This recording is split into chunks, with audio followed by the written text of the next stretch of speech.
Bonsoir à tous. Merci donc à Ekoya, donc du groupe Jupiter et Okwes, qui nous chantait donc le morceau Ekoya. Vous l'avez compris, il sera question ce soir donc de la République à démocratiser du Congo avec notre invité Zoro Bilel. Bonsoir Zoro Bilel, merci d'être des nôtres. L'émission de ce soir portera essentiellement sur les enjeux géopolitiques autour des accords de Doha et de Washington. Est-ce que la paix enfin est arrivée en République à démocratiser du Congo? C'est la question que nous allons nous poser tout au long de cette émission. Émission au cours de laquelle on devait recevoir également Albert Moukoulou-Boundou, le président du Front démocratique africain, mais qui n'a pas pu être des nôtres suite à un contretemps de dernière minute. Bonsoir à tous et merci donc d'être des nôtres. Zoro Bilel, merci. Une brève présentation à vous, s'il vous plaît. Bonsoir, Monsieur Olivier Dossou, et bonsoir à tous les followers et téléspectateurs de Sibican Media, les médias panafricains qui permettent à ce que notre message puisse atteindre la population la plus reculée du continent afin de la conscientiser. Moi, je m'appelle Zoro Bilel Ingeta, je suis membre fondateur du bataillon Populaire et membre cadre du mouvement panafricaniste du terrain. Et je suis activiste, artiviste et essayiste congolais. Merci beaucoup. Merci à vous, Zoro. Je l'annonçais à l'entame de cette émission. Il y a donc quelques jours était conclu à Doha, au Qatar, sous l'égide donc de l'émir du Qatar, un accord de cessez-le-feu entre le mouvement du M23, mouvement rebelle soutenu par le Rwanda de Paul Kagame, d'une part, et également le gouvernement congolais, un accord de cessez-le-feu. Puis, le 25 avril, il y a eu également donc un accord de principe entre le Rwanda et la République démocratique du Congo, avec justement les deux ministres respectifs des Affaires étrangères sous l'égide donc du secrétaire d'État, Monsieur Marco Rubio.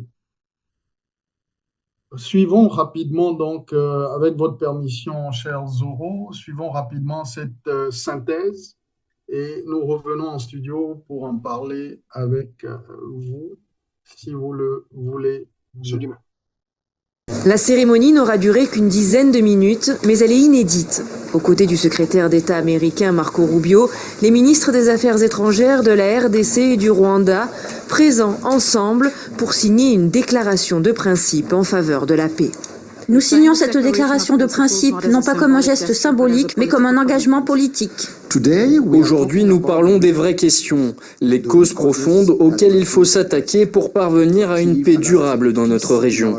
Parmi ces principes, les deux pays se sont donnés jusqu'au vendredi 2 mai pour parvenir à un projet d'accord de paix.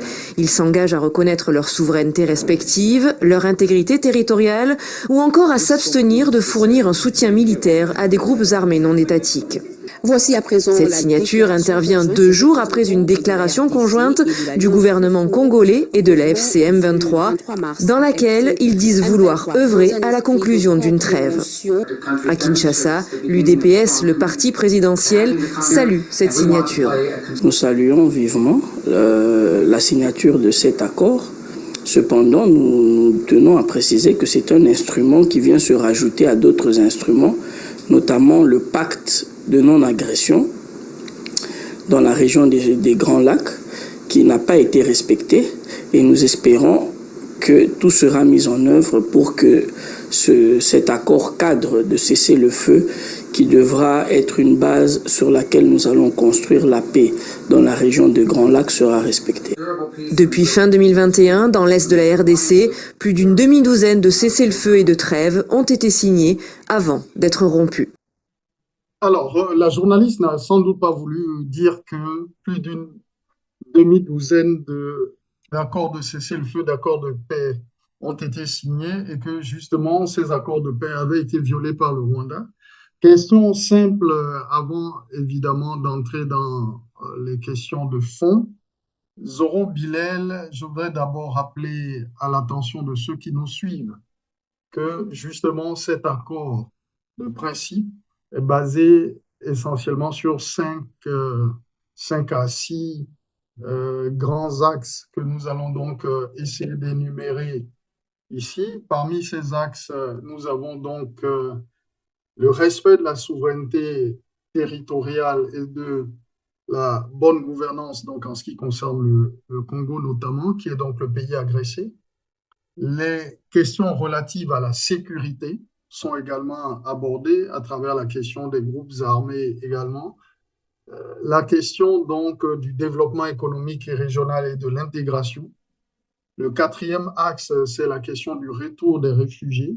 Le cinquième axe, c'est que la MONUSCO et les forces régionales doivent pouvoir jouer un rôle par rapport à cet accord de principe en lien avec la résolution 2773.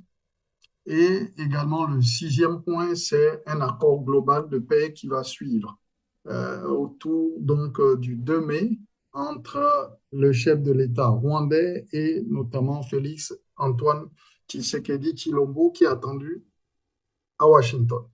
Première question, Zoro Bilel, est-ce que enfin la paix définitive est arrivée à travers cet accord de paix à la fois à Doha et également donc à Washington?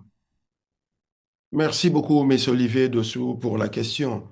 Dire que la paix définitive est arrivée, c'est vraiment c'est moquer, bon, pas de votre part, mais d'après les déclarations, c'est moquer des millions de morts congolais du génocide bantou actuel, qui a débuté, je le précise, depuis le 7 avril 1994, lorsque l'armée patriotique rwandaise a battu l'avion qui ramenait les présidents rwandais et burundais chez eux.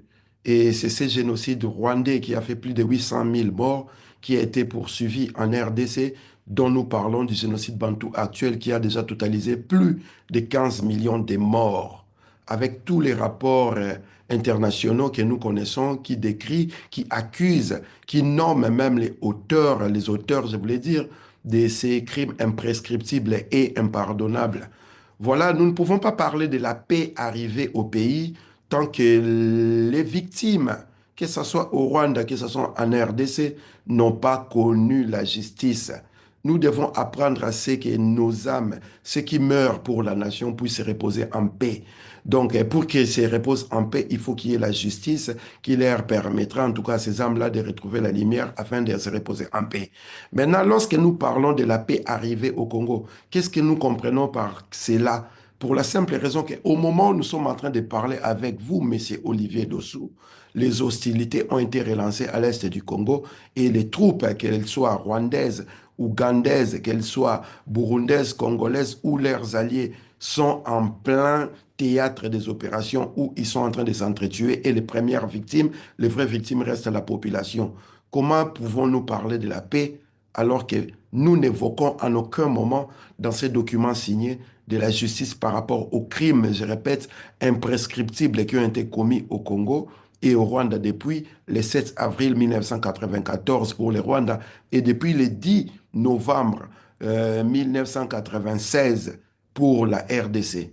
Il est inadmissible que nous puissions voir des autorités soi-disant qui représentent le peuple congolais brader de cette manière la quiétude des peuples congolais, non seulement sur le plan physique, mais sur le plan spirituel.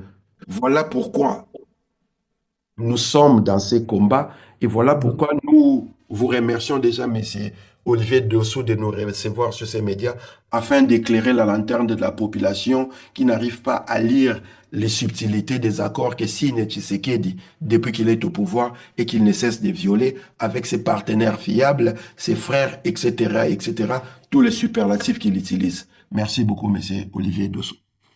Alors, justement, je l'évoquais tout à l'heure.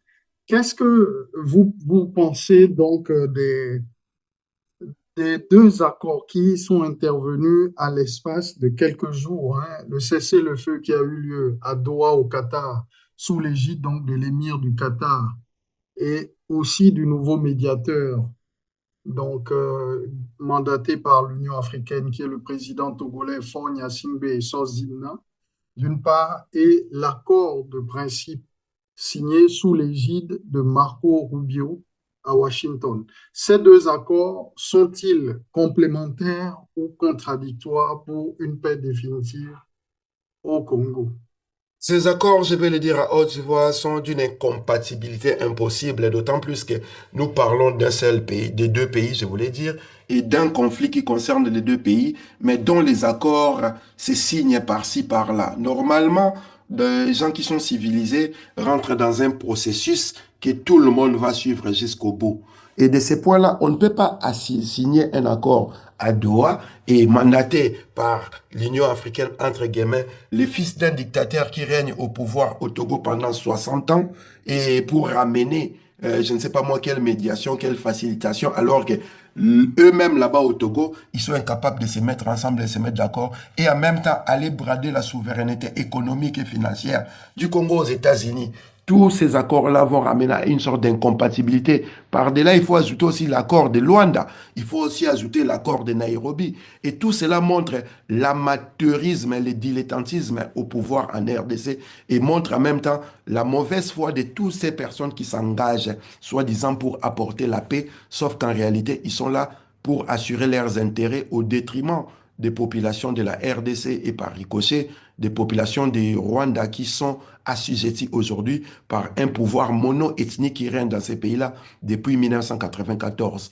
Donc, il n'y a pas à faire de l'alchimie là-dessus. On n'a pas besoin d'avoir les QI d'Albert Einstein pour comprendre que le peuple congolais est en train d'être enfariné, non pas par ceux qui sont leurs parents, et ceux qui sont les parents des avatars qui sont au pouvoir, mais plutôt par ceux qui sont censés être, entre guillemets, les dirigeants qui devraient défendre et la sécurité de la population et l'intégrité territoriale du Congo. On se rend compte que c'est les fruits des multitudes d'accords engagés qui nous rend, qui nous met dans cette forme de désordre inexplicable et inimaginable.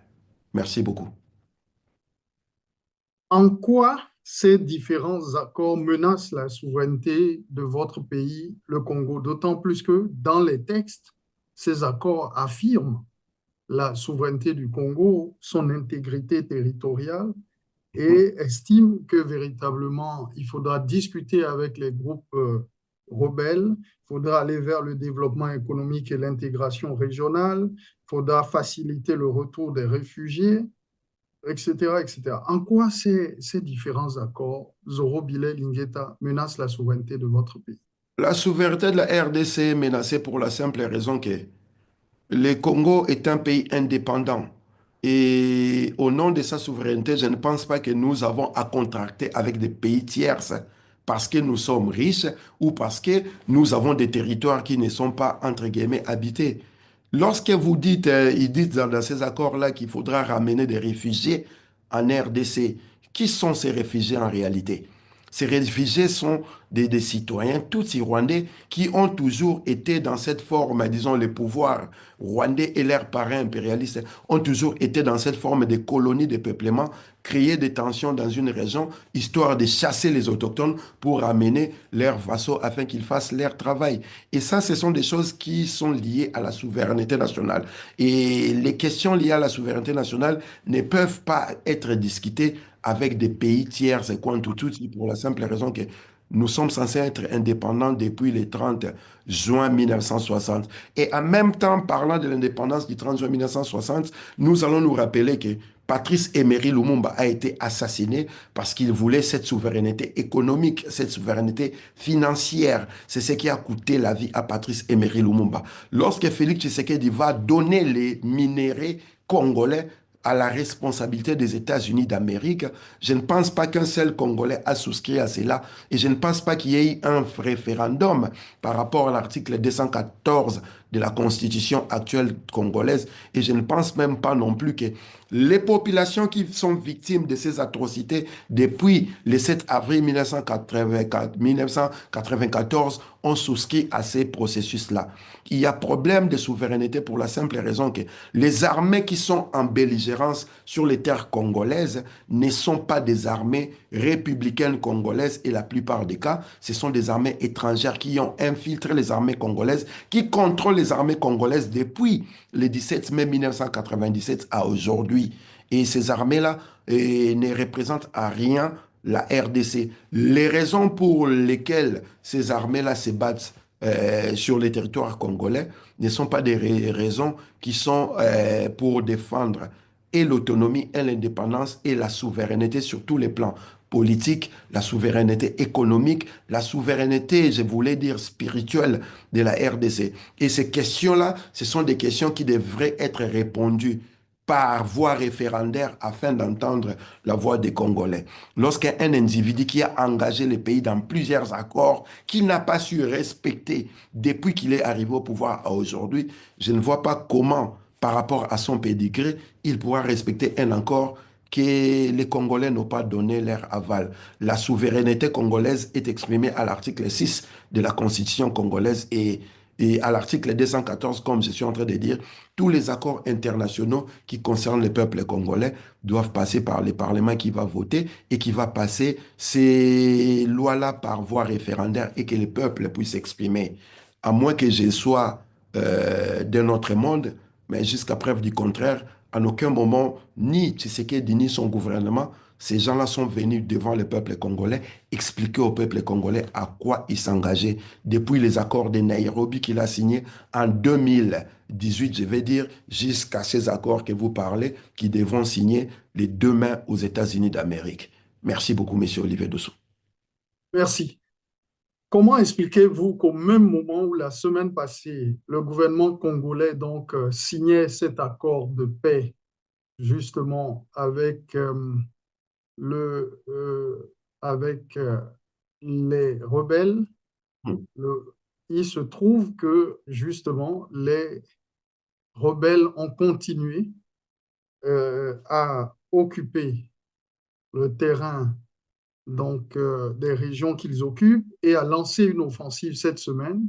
On a écouté le président de l'Alliance du fleuve Congo, l'AFC, le principal mouvement rebelle allié avec le M23, M. Corneille Nangaa, ancien président de la CENI, je le rappelle, Commission nationale indépendante électorale d'ailleurs, qui dit notre objectif c'est de prendre Kinshasa. D'un côté, nous avons des dirigeants qui signent des accords, des dirigeants rebelles qui signent des accords qui les violent. On a écouté par le passé votre président, le président Tshisekedi, déclarer qu'il ne négocierait jamais avec les pantins, et pourtant le gouvernement congolais allait signer un accord de cessez-le-feu. Est-ce que nous sommes dans un marché de dupes des deux côtés?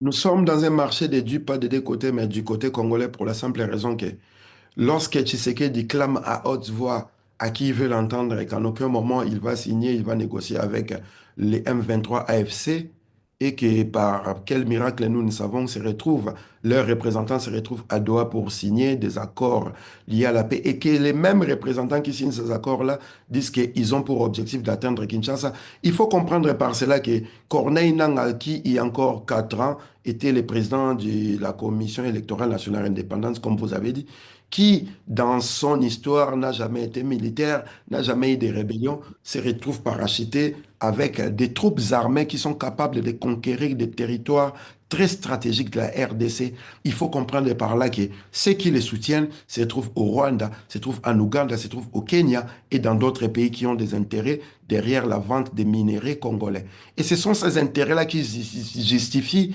les discours de Corneille Nangaa, voulant venir jusqu'à Kinshasa pour la simple raison que de la part de la population congolaise, je voulais dire, les pouvoirs de Félix Tshisekedi a été rejeté parce que ce pouvoir-là s'est manifesté par un tribalisme inouï et indécent à tel point que le peuple a été tellement maté que ceux qui attaquent les Congo profitent de ces subterfuges-là pour prévaloir de leurs intérêts qui sont d'ordre économique, d'ordre d'exploitation minière de la RDC et surtout pour nourrir les multinationales que nous connaissons à travers les pays impérialistes et qui sont en réalité ceux qui sont en train de mettre ces gens-là ensemble pour négocier des accords de paix. Donc Corneille Nangaa est dans son délire pour protéger ses intérêts et Kinshasa est dans la posture de quelqu'un qui, disons, d'une entité qui n'a plus de force pour se battre et va se plaindre, pas chez ceux qui les attaquent, mais ceux qui sont censés être leurs patrons au-dessus. Et voilà pourquoi ils se sont retrouvés à Doha et aux États-Unis. Parce que Doha a un accord avec les Rwanda, disons, le Qatar a un accord des Rwanda sur l'exploitation minière, en l'occurrence l'or. Sauf que le Rwanda ne produit pas l'or. L'or que le Rwanda ramène au Qatar provient du Congo. Donc, des gros investissements ont été faits et ces investissements doivent être justifiés. De la même manière, les États-Unis, qui sont les premiers États à avoir reconnu l'État indépendant du Congo en 1884, ont des intérêts par rapport aux investissements qu'ils ont fournis à travers les organisations comme celles de Bretton Woods et en ajoutant la MONUSCO en finançant en ordre de 1,5 milliard de dollars par an depuis 2001 pour ramener de la paix. Et tous ces intérêts-là doivent être justifiés. Voilà pourquoi on va vous faire miroiter des accords qui en réalité ont été signés depuis les accords de Utenika au large des Pointes Noires avec Nelson Mandela, Laurent Désiré Kabila et Mobutu. Et ces accords-là n'ont fait que continuer sous les supports de la communauté internationale de l'Occident, l'Union européenne, les États-Unis et toutes ces organisations. Sauf que depuis plus de, je dirais, 30 ans, ce Mhm. territoire du bassin du Congo ne connaît pas la paix malgré ces multitudes d'accords. Qu'est-ce Merci, qui Zoro. se cache derrière? Merci beaucoup. Alors, justement, vous rappelez les accords, l'accord de l'Utenica qui avait été signé donc ce navire de guerre américain, navire de guerre sud-africain au large de Pointe-Noire.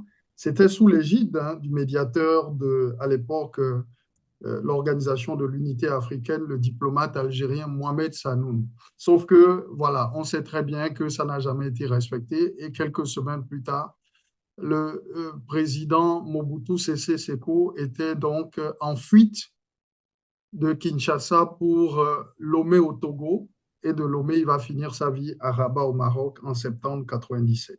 Ça, c'est l'histoire. Maintenant, revenir au Qatar. Zoro Ingeta Bilel, vous êtes un activiste panafricaniste. Voir aujourd'hui l'émir du Qatar, le Qatar comme on l'appelle, cet émirat pétrolier et surtout gazier, s'intéresser à la question congolaise et à la question des Grands Lacs et s'autoproclamer médiateur, alors que le médiateur angolais, le président Lourenço João, a été quasiment humilié et il a dû jeter l'éponge. Comment vous analysez le rôle du Qatar? Est-ce que le Qatar est un avatar aux mains des impérialistes pour déboucher sur la balkanisation du Congo, qui est donc le projet de l'Empire Imatuti?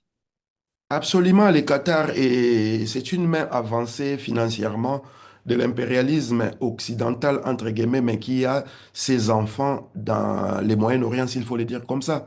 Vous pouvez remarquer que le Qatar est en relation directe avec les gens qui décident au sommet, et surtout ces gens-là ont investi sur ce territoire-là. Mais le plus important ici est que toutes les raffineries qui ont été construites à Kigali, au Rwanda, et tout l'investissement, mais je voulais dire financier par rapport à l'exploitation, à l'extraction des minéraux du Congo, ceux qui ont été mis en avant, c'est le Qatar, Doha. Voilà pourquoi Félix Tshisekedi et Kagame, ayant été engagés pour que ces fins-là puissent être atteintes, ont été Mhm. convoqués pour se mettre d'accord. Voilà pourquoi Laurence de l'Angola a été mis de côté comme ça, sans crier gare. On s'est retrouvé à Doha, là où Tshisekedi a dit à haute voix devant les Congolais que lui et Kagame n'auront à parler, à se rencontrer qu'au paradis. Nous aurons l'impression de nous dire que les Qatar, là, seraient les paradis dont faisait allusion Félix Tshisekedi. D'autant plus que tout l'argent que la famille Tshisekedi est en train de voler aujourd'hui, à 90%, se retrouve non seulement dans des zones financières non contrôlées, mais ils investissent au Qatar. Et les investissements qataris doivent bien avoir un retour. Tant qu'il y a la Mhm. guerre, tant que les gens s'entretuent, les investisseurs ne peuvent pas travailler conséquemment et surtout avec la pression que nous mettons sur la place publique. Voilà pourquoi ils devraient se mettre d'accord avant d'aller rendre compte à l'oncle Sam, qui est représenté aujourd'hui par Donald Trump, qui va maintenant sanctionner l'accord final qui va obliger aux deux avatars au service de l'impérialisme qui étaient en train de se battre entre eux, de se remettre en ordre pour la simple raison que les grands patrons qui financent auront décidé de la ligne de conduite selon les intérêts, je ne vais pas les répéter, de ce qui assujettit les peuples africains, en l'occurrence, c'est du bassin du Congo depuis le 7e siècle. Et le Qatar est un pays musulman, vous n'êtes pas sans le savoir que ceux qui ont Mhm. commencé les conquêtes impérialisme, c'est les arabo-musulmans avec l'apparition de l'archange Jibril à Mohammed Mahomet en 817, si bonne mémoire, de notre ère, et qui a demandé à ce que celui-là puisse aller raconter les récits qu'on appelle les Courans à travers le monde et faire de toutes les nations les disciples d'Allah. Merci beaucoup, Monsieur Olivier Dossou. Merci, merci pour vous. Alors, justement, avançons, si vous le voulez bien.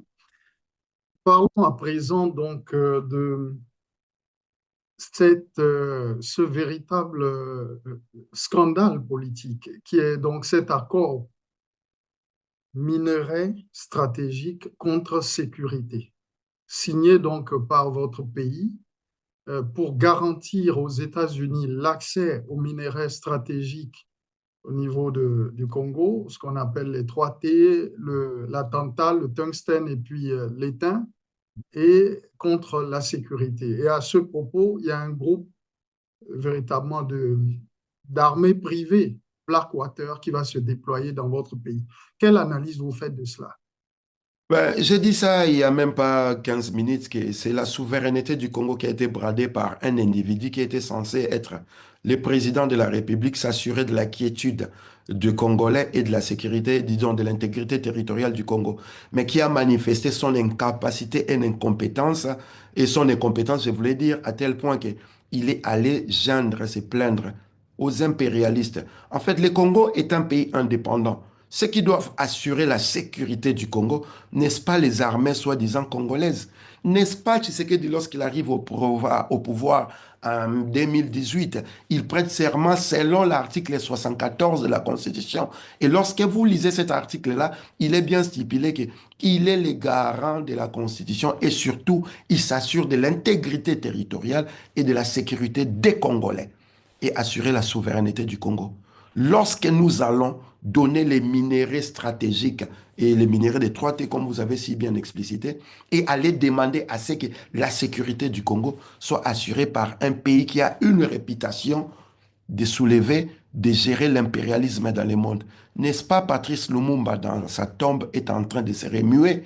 N'est-ce pas Joseph Kasavubu, Pierre Moulele, Mfumu Kimbangu, tous ces gens-là qui ont sacrifié leur vie pour que nous puissions être appelés pays indépendants, se remuer dans leur tombe en ce moment pour la simple raison que c'est lui qui est censé être un fils du Congo qui vient de brader la souveraineté du Congo. Le pire dans tout ça, c'est qu'il y a certains Congolais qui sont heureux, qui sont contents par rapport à cette situation-là. Ceux qui doivent assurer la sécurité du Congo, l'intégrité territoriale du Congo et surtout la quiétude du peuple congolais, c'est d'abord les armées congolaises, c'est le gouvernement, l'État congolais.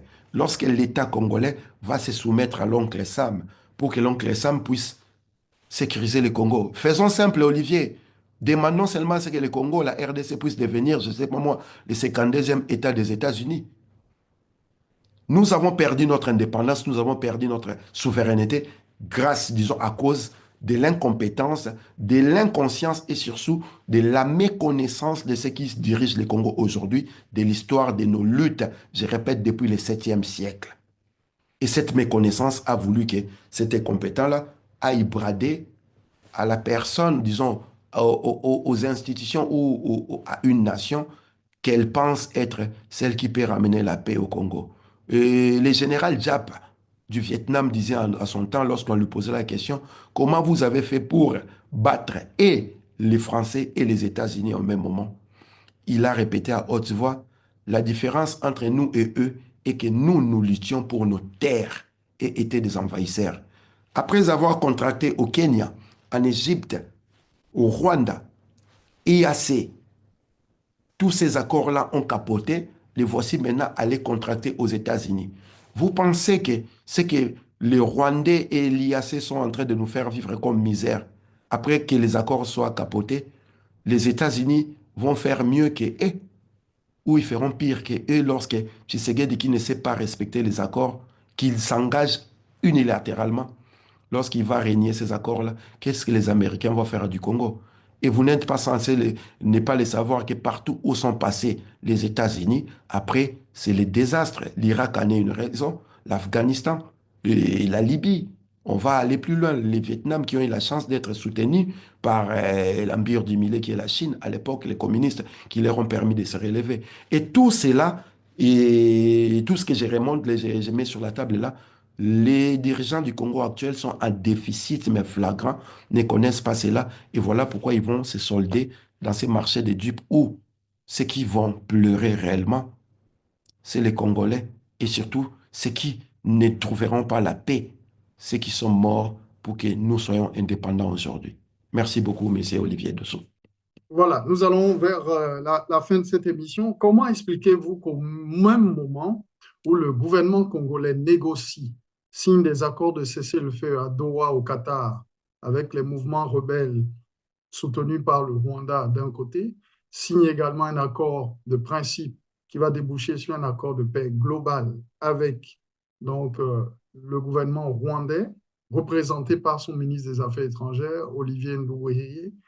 Comment expliquez-vous qu'au même moment se passe à Kinshasa, d'abord, l'échec des consultations en vue de former un gouvernement de large union nationale pour lutter contre l'invasion du pays, mais surtout la traque de l'ancien chef d'État, le président Joseph Kabila Kabange, accusé donc de haute trahison, d'entente avec l'ennemi dont les biens ont été saisis. Est-ce que là, il n'y a pas un paradoxe? On signe avec des rebelles qui tuent, qui violent, et on les protège, on discute avec eux, et le président Kabange, qu'on appelle au Congo, hein, Hippolyte Kanambe, lui, Non, il mais est pourchassé, voilà, il est pourchassé et traqué. Et là, actuellement, le ministre de la communication, porte-parole du gouvernement, vient d'annoncer qu'on va lever son immunité donc au Sénat, puisqu'il est sénateur à vie, pour être jugé pour haute trahison. Mais justement, c'est cette compétence-là que nous sommes en train de soulever, monsieur Olivier Dossou. Comment vous pouvez accuser Kabila d'être les parents de M23, être les patrons du M23, et en même temps signer les accords avec les mêmes M23, et en même temps accuser Kabila et lui refuser tous ces droits que vous lui avez octroyés gracieusement pour accéder au pouvoir? C'est l'incompétence même de ceux qui dirigent ces pays. Ils ne maîtrisent pas les subtilités de la loi et surtout les discours qu'ils sont en train de tenir. Nous sommes d'accord pour les poursuites de Kabila, mais nous aurions voulu que ces poursuites-là s'effacent de la prise de pouvoir par Tshisekedi. Mais en ce moment-là, Tshisekedi nous a dit à haute voix qu'il n'allait pas fouiner dans le passé parce qu'il voulait la paix. Maintenant qu'ils sont Tout en à train fait. d'attaquer Kabila, c'est pour amener de la paix ou c'est justement pour mettre la République à démocratiser dans la déliquescence totale afin que ces désordres-là puissent profiter à leurs intérêts. En passant par les gouvernements d'union nationale, vous n'êtes pas sans le savoir que la majorité parlementaire aujourd'hui, c'est l'union sacrée que Tshisekedi a concoctée après leur transhumance, après avoir acheté les représentants des Kabila qui étaient au Parlement. Et la constitution congolaise dit à haute voix que c'est la majorité parlementaire qui donne le gouvernement. Pourquoi il a besoin de négocier pour faire un gouvernement de large union nationale? Donc, indirectement ou directement, ils sont dans la violence de ce qu'ils disent. Ils disent tout et tout leur contraire et ils veulent que nous puissions accepter cela comme le font les croyants dans leur forme de croyance. C'est quelque chose qui est inacceptable. C'est seulement l'incompétence au sommet de l'État et c'est cette incompétence-là qui prouve même à dessein accuser Kabila d'être le patron du M23 AFC et en même temps aller signer la paix avec M23 AFC, traquant en même temps Kabila en lui retirant ses droits. Vous ne voyez pas que les paradoxes font rire même les vaches, et je ne sais pas moi, qui sont au Pérou. Et c'est la honte de toute une nation, c'est la honte de toute l'Afrique parce que nous avons un avatar incompétent, inconscient, qui ne maîtrise pas les lois, qui ne maîtrise pas la logistique et la légalité de ces pays-là et qui use par instinct dictatorial parce qu'il veut être comme les autres dictateurs qui ont été au Congo. Et voilà pourquoi nous sommes en train de les combattre. Et tous ces, comment dirais-je, ces contradictions qu'il met à la portée de tout le monde doit l'obliger, s'il a encore un semblant de dignité, de démissionner parce qu'il a été incompétent et pas à la hauteur de la patrie de Patrice Emery Lumumba, de Joseph Kasavubu et surtout de Vulus Kimbangu. Nous ne pouvons pas accepter que cette honte nationale puisse être mise à la portée du monde entier et que lorsque nous nous retrouvons avec nos frères panafricanistes qui sont rompus dans la lutte, puissent nous rappeler comment est-ce que vous pouvez héberger un Messie qui est en train de dissoudre, je dirais, à haute voix, tout ce que nos pères de l'indépendance ont mis en œuvre pour que nous soyons debout. Mais moi, ça ne m'étonne pas parce que son père, une fois Patrice Emery Lumumba arrêté, l'a envoyé au, au Kasaï chez son frère Kalonji Lopé pour dire que nous vous envoyons les crapauds. Les crapauds en question, c'était Patrice Emery Lumumba. Et le fils d'un traître ne peut qu'être plus traître que son père. Et c'est ce qu'il est en train de nous montrer. Ces paradoxes, nous devons les mettre dans les cadres de son incompétence, de son inconscience et la non-maîtrise des subtilités légistiques et légalistiques qui dirigent l'État. Voilà pourquoi nous sommes dans des formes de paradoxes. On dit une chose et son contraire et nous devons applaudir parce que Fachi Béton est devant. Qu'est-ce quelque chose que nous n'allons pas accepter et que nous allons l'aider à partir des gré ou des forces. Merci beaucoup, Olivier. Merci Zoro. Donc, dernière question pour terminer cette émission. Plusieurs initiatives de paix ont été lancées. On a évoqué les accords de Doha, les accords de Washington, etc. Je rappelle que depuis 2015, c'est au moins 6 à 7 accords qui ont été signés, qui sont constamment bafoués et violés par le Rwanda via donc ces milices et structures interposées au Congo, qui depuis octobre 1996 est occupée par le Rwanda. Tous les rapports sont formels là-dessus. Comment aujourd'hui sortir de cette situation, de ce blocage à la fois politique au plan interne avec la traque des leaders politiques, dont l'ancien chef de l'État, le président Joseph Kabila Kabange. Moïse Katumbi a vu également en ses biens perquisitionnés, notamment sa ferme. Beaucoup d'autres également sont poursuivis. Et au même moment, on signe avec les rebelles. Est-ce que vous accueillez avec beaucoup d'optimisme l'initiative des hommes d'église, de l'église catholique, de l'église protestante, pour mettre autour de la table tous les Congolais afin qu'ils se parlent et trouver une solution définitive à leurs problèmes respectifs? Merci beaucoup pour la question, M. Olivier Dessous. En tout cas, moi, de mon point de vue, le dialogue doit toujours primer et surtout les autres processus que nous devons à mettre sur la table. Mais le problème est que dans ces pays-là, les dialogues, c'est depuis 1960. Ça dialogue, ça dialogue, ça dialogue. Au final, les peuples ne gagnent rien du tout. Les peuples sont toujours perdants. L'Église catholique dont vous faites allusion, n'est-ce pas cette Église qui a fait signer l'accord de Saint-Sylvestre en 2000, si j'ai bonne mémoire, 2016 ou 2015? Cet accord 2016. 2016, cet accord qui a prolongé le pouvoir de Kabila, Hippolyte Kanambe, de 2 ans pour l'organisation des élections, en contradiction de la Constitution. Je ne m'oppose pas à l'idée de mettre les Congolais ensemble pour qu'ils discutent et trouver des solutions. Mais je pose la question. D'après la Constitution congolaise que nous appelons Charte de l'occupation, quel est le rôle qui a été attribué constitutionnellement parlant à l'Église catholique pour mener ces démarches-là? Comment des structures étatiques qui devaient assurer toutes les questions que vous mettez sur la table, disons répondre à toutes ces questions-là, ont été incapables de mettre les Congolais ensemble et aller prendre parole avec les catholiques pour que ceux-là puissent mettre les Congolais ensemble? Ça veut dire qu'il y a un échec quelque part. Et cet échec-là, je répète à nouveau, se trouve au niveau de l'article 74 de la Constitution.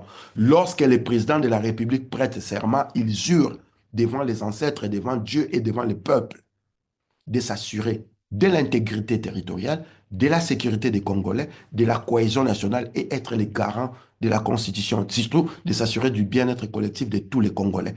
Qu'est-ce qui fait que tous les Congolais aujourd'hui sont incapables de se mettre ensemble?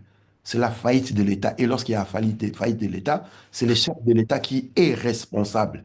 Et je répète encore, si ce chef de l'État, là, Félix Tshisekedi, a encore un semblant de dignité, si réellement Il lutte, tout ce qu'il fait, c'est pour le Congo. Il devrait démissionner. Dans les cas contraires, il doit être dégagé parce que le problème actuel au Congo s'appelle Félix Tshisekedi. Les accords qui veulent que les Rwandais puissent attaquer sous diverses milices la RDC, ce sont des accords que Tshisekedi a signés unilatéralement sans avoir l'aval du peuple congolais. C'est lui qui a dit à haute voix qu'il ne va pas fouiner dans le passé pour protéger Kabila. C'est Félix Tshisekedi. Il ne peut pas venir aujourd'hui nous dire le contraire de ce qu'il a dit à haute voix à Bomba les torses. C'est de cette façon-là que, disons, c'est par rapport à cela que nous, de la résistance congolaise, et surtout nous du bataillon Front Populaire, nous avons décidé de dégager Tshisekedi d'une manière ou d'une autre, de gré ou de force. Et nous attendons à ce que la classe politique, la société civile puisse prendre leurs responsabilités afin de dire à haute voix que le problème c'est Tshisekedi et il doit dégager. Parce que les négociations que les catholiques vont nous ramener, elles vont avoir lieu peut-être en 2026, 2027, vers la fin du mandat, et ça finira par la prorogation du mandat de l'incompétent qui a mis le pays sans dessus-dessous. Et nous n'allons pas accepter un second accord de Saint-Sylvestre sous la houlette de l'Église catholique, que je répète, je ne cesse de rappeler aux gens que l'esclavagisme et la déportation sur nos territoires a été accordé avec le pape Nicolas V en 1454 qui disait aux Occidentaux de nous assujettir jusqu'à perpétuité parce que nous n'avions pas l'âme et nous étions en état d'animaux. Et cette église-là ne peut pas venir aujourd'hui apporter la paix parce qu'à chaque fois qu'elle est intervenue, on n'a jamais eu la paix. Kabila est parti avec l'accord de Saint-Sylvestre qui a prolongé. Mais aujourd'hui, nous sommes dans les mêmes problèmes. Et sont ces multiples dialogues-là, en commençant avec les régimes actuels, avec les dialogues de Sun City. Les résultats aujourd'hui en est où? Il faut une fois pour toutes renverser la table. Et c'est la révolution populaire, la révolution rupture que le peuple doit mener. Voilà pourquoi nous interpellons la classe politique, l'élite congolaise, l'intelligentsia congolaise. Nous interpellons la société civile afin que toutes ces organisations, toutes ces entités prennent les responsabilités pour le devenir de nos enfants parce que nous sommes de la génération sacrifiée, même si nous sommes rebelles et têtus. Merci beaucoup, M. Olivier Dossou. Zoro Bilel, merci d'avoir été des nôtres. Une dernière question subsidiaire. Comment expliquez-vous que les dirigeants de votre pays, face aux enjeux géopolitiques d'un monde multipolaire qui se dessine avec les BRICS, donc le Brésil, Russie, Inde, Chine et puis l'Afrique du Sud, qui sont aujourd'hui le principal cœur battant de l'humanité au plan économique et au plan démographique. Comment expliquez-vous les dynamiques panafricanistes et souverainistes dans l'AES, l'Alliance des États du Sahel, les axes stratégiques autour du renforcement de la sécurité, notamment dans cette zone du Sahel avec la Russie, que le Congo, un grand pays doté de plus de 100 millions d'âmes, des valeureux combattants qui sont dotés de talents et de compétences multiples. Comment expliquez-vous qu'un si grand pays ne puisse pas comprendre les rapports de force géopolitiques mondiaux contractés avec les puissances émergentes, les puissances stratégiques sur le plan militaire, faire monter l'armée congolaise en puissance, former les Congolais de façon véritablement redoutable pour défendre l'intégrité territoriale de leur État et préfèrent contracter avec les États-Unis qui, je le rappelle, pendant au moins 200 ans, ont toujours mené des guerres impérialistes à travers leur philosophie de la destinée manifeste. On le voit aujourd'hui en Syrie. La Syrie est complètement détruite. La Libye a été détruite. L'Iran, l'Irak, même chose, l'Afghanistan, etc., etc. Et aujourd'hui, Félix Tshisekedi n'a-t-il pas des conseillers autour de lui pour l'éclairer sur les meilleurs choix stratégiques en matière de partenariat diplomatique et militaire? Pourquoi il ne signe pas avec les Russes, Zoro Bilel Ingeta, pour former l'armée congolaise? Merci pour la question et surtout la pertinence de la question. Tout cela, il faut mettre ça dans les cadres de l'incompétence des dirigeants actuels du Congo, de l'inconscience des actuels dirigeants congolais, pour la simple raison que ce ne sont pas des gens qui ont appris les luttes des mondes et surtout les luttes de libération de nos terres. Et quelqu'un qui est remonté, vous avez cité l'AES, quelqu'un qui est remonté, qui se bat pour la libération de ces terres, comprend absolument que à partir de nos luttes que nous menons, les États-Unis ne sont pas des partenaires fiables pour notre devenir. Mais vous devez savoir que Tshisekedi est fils d'Étienne Tshisekedi. Étienne Tshisekedi est l'un de ceux qui ont mené les premiers coups d'État contre les pères de notre indépendance, après l'indépendance à quelques semaines, avec Mobutu et consorts. Ce sont des agents qui ont été préparés par les organisations secrètes et des renseignements du pays en question, les États-Unis d'Amérique, qui ont été préparés pour créer une oligarchie qui vont entretenir les pouvoirs afin de ne pas perdre les territoires stratégiques qui est la RDC. Mais je ne cesse de rappeler à mes compatriotes que ces pays-là a été créé par les fonds venus des États-Unis et les États-Unis sont les premiers à avoir reconnu l'État indépendant du Congo comme étant État, comme étant pays, comme étant entité. Donc ces raisons-là veulent que ces acteurs politiques, je ne vais pas dire les pays valeureux de Lumumba, Kimbangu et consorts, est engagé dans cela, mais ces quelques individus qui trônent au sommet de l'État sont des avatars, des agents au service de l'impérialisme. Donc à chaque fois qu'ils seront au pouvoir, cela sera au détriment des intérêts de la population congolaise en réalité et de ricocher la population africaine. Et vous aurez remarqué que durant les après-indépendances, les règnes qui ont eu lieu dans ces pays-là ont servi de tampons pour déstabiliser les quelques pays qui ont été dans la dynamique et l'AES se trouve aujourd'hui. Maintenant, qu'est-ce qui veut que Tshisekedi va baisser son froc aux États-Unis? Mais c'est un enfant de l'Empire, c'est un avatar. Il ne peut aller pleurer que par celui qui lui a donné accès à ce semblant de pouvoir éphémère. Il ne peut pas faire le contraire pour la simple raison que s'il faisait le contraire, il va se faire zigouiller. Et d'autant plus que les armées que vous appelez les FRDC sont en réalité les forces armées rwandaises déployées au Congo. Et les forces armées rwandaises déployées au Congo sont issues de l'AFDL qui provient même de l'armée patriotique du Rwanda. Et l'armée patriotique du Rwanda, c'est des forces mercenaires au service de l'Empire dans la région et non aux intérêts des populations de la région.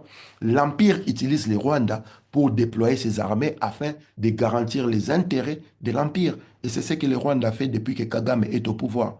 Donc Tshisekedi étant inconscient, incompétent, ne maîtrisant pas les enjeux géostratégiques, géopolitiques, géoéconomiques du monde, ne peut aller pleurer que chez celui qui lui a donné le pouvoir, au lieu de se dire que nous devons nous resserrer les coudes entre frères africains et à l'exemple de l'AES, aller chercher les moyens nécessaires pour former les militaires afin de défendre la RDC. Il est au pouvoir, ça fait plus de 7 ans. Olivier Dossou, en moment de guerre, pour former un militaire, il faut 6 mois.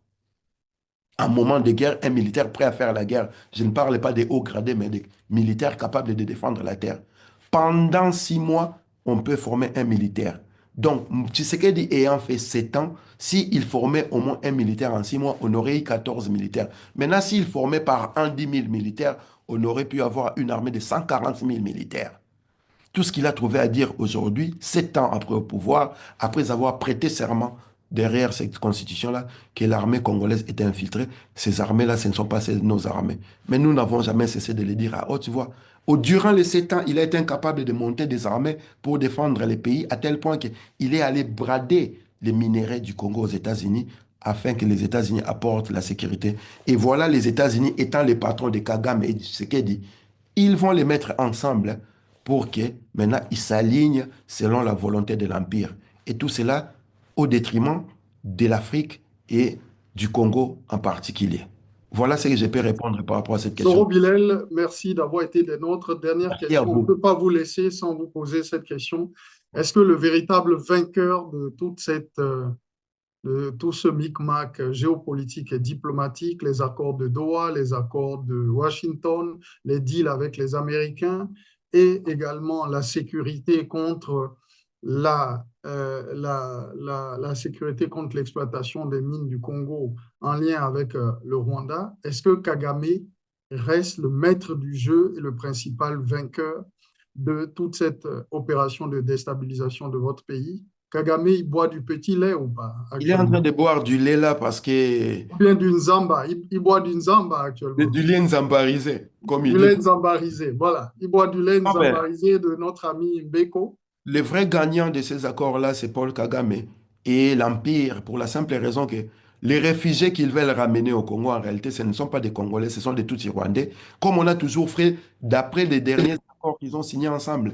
Ramener des réfugiés, mais ce sont des Tutsis congolais qui vont faire des colonies de peuplement en récupérant les terres des autochtones. En même temps, l'exploitation économique qui va bénéficier au Rwanda, qui n'a aucune ressource pour assurer sa survie. Donc, les biens du Congo vont servir au Rwanda. Et en même temps, la question sécuritaire. Et quand nous parlons de la question sécuritaire, il faut dire au peuple que lorsque nous parlons de la question sécuritaire à l'est du Congo, le Rwanda se met en gendarme de l'est du Congo. C'est-à-dire cet est du Congo-là sera contrôlé par les armées rwandaises sous couvert de Black Power ou des systèmes américains qui sont derrière les grands Exactement. qui donnent des trucs. Donc, c'est les Congolais qui sont perdants. Et nous sommes perdants pourquoi? Parce que nous avons un individu qui a été mis au pouvoir à la faveur des deals multiples au détriment des peuples congolais pour la simple raison que le peuple congolais est debout et veut en découdre une fois pour toutes avec l'impérialisme. Voilà pourquoi je répète, l'armée patriotique rwandaise qui s'appelle aujourd'hui Rwanda Defense Force, qui sert des mercenaires de l'Empire, est utilisée pour foutre les bazars, les micmacs, afin de soumettre les quelques Ouazalendo et patriotes qui se lèvent pour déloger ces impérialistes. Merci beaucoup, Olivier Dossou. Zoro Bilel, merci d'avoir été des nôtres. Votre mot de fin, s'il vous plaît.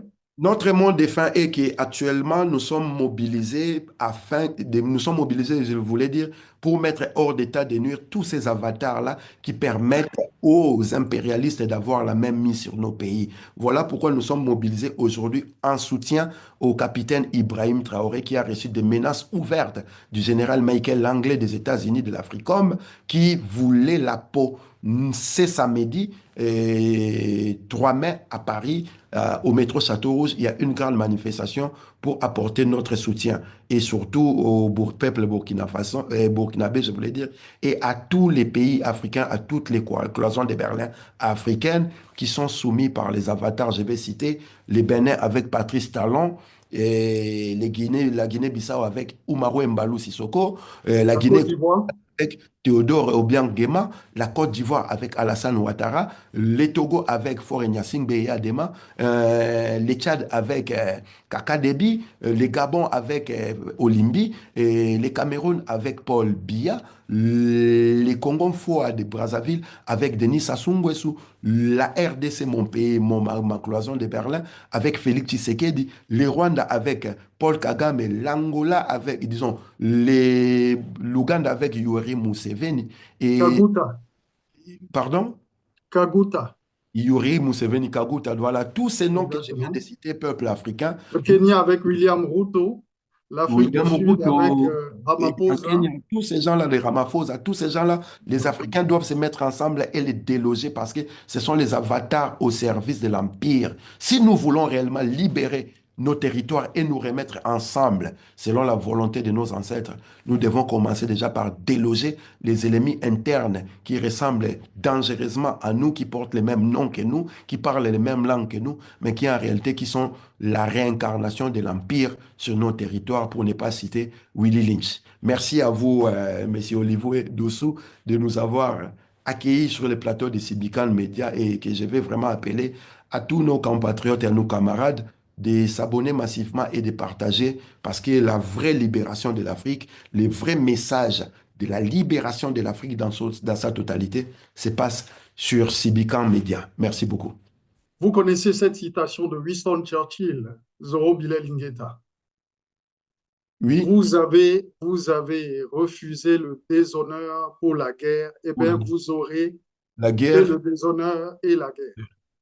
tout J'ai à fait. l'impression que le Congo, Félix Antoine Tshisekedi, C'est a vraiment puisque refusé nous la sommes en train guerre ou de- le déshonneur et puisque nous sommes en train l'indignité. et la guerre et les déshonneurs. Malheureusement, il aura et la guerre et le déshonneur. Winston Et Churchill. je plains beaucoup sa famille parce que tout cela va finir très mal. Parce que Absolument. l'Afrique, là, est en train de se mettre ensemble. Et comme vous avez eu l'inspiration de mettre Jupiter Okwes Ekoya. Badaleki nga na mbongo naleki na kitoko maloisa ye soleil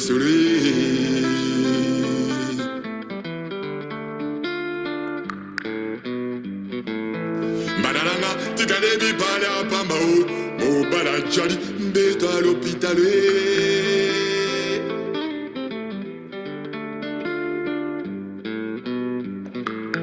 Ngano asala buzo bana mokilio. Akima mvula, akutana ibale.